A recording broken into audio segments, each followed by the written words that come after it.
Welcome to another episode of Shine Like a North Star. My name is Carrie Burchell, and I have the privilege of spending a few minutes with you today talking about awe.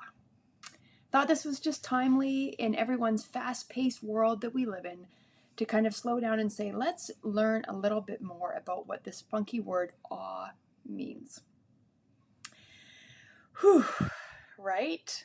You already can sense that it's a little bit unusual. I'm going to slide it over here as we define what awe means. So in the principles of awe, what you're really doing is becoming aware of your surroundings. That's it. Now that principle of becoming aware necessitates that you slow down and that you presence yourself.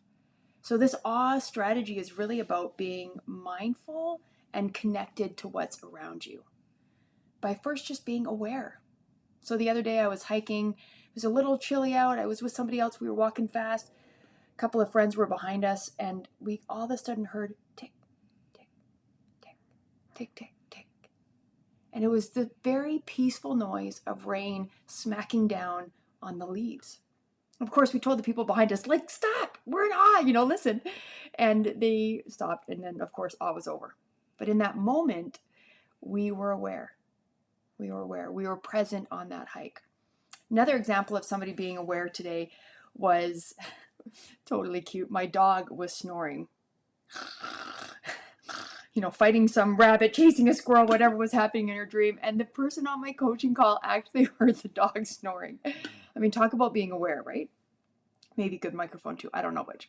But that's just being aware, like what's happening around you. And often it involves you waiting to see what is around you.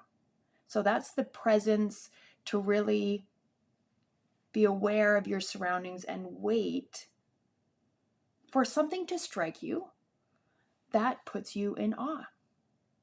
And so when my coaching client today noticed the dog, it totally interrupted the conversation, which is a great reason to interrupt the conversation, right? And she goes, is that the dog? Yeah. Right? And we had this big laugh, which wrapped up with the third principle of awe, which is exhale. So you can be in awe over the nature pieces that I talked about, right? Maybe the rain falling on leaves. Maybe it's the way the gravel got washed down the gutter. Maybe it's the bird. I saw a cardinal today and it was chilly this morning. It was just so pretty to see this red bird just perched on awe, right? You can also be in awe with observing people as they stretch, appreciating when an interaction has been poignant for one reason or another. You can be in awe at somebody's kindness, just looking through it in their eyes. Awe can be people watching. Awe can be the feeling you have, exhaling at the end of a job that you've done really well. You've worked hard on it and you're there. So I'm challenging you in the busyness of your leadership to find the awe. Just be aware. Wait for it.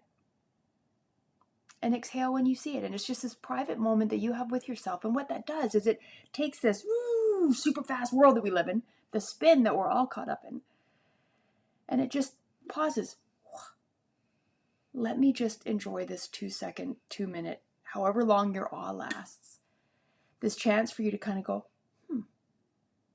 that was just between me and my 2 ears, appreciating something that has me centered and present, so that whatever's going on in the moment doesn't overshadow the moments that there are to appreciate. I'd love to hear about your awe experiences.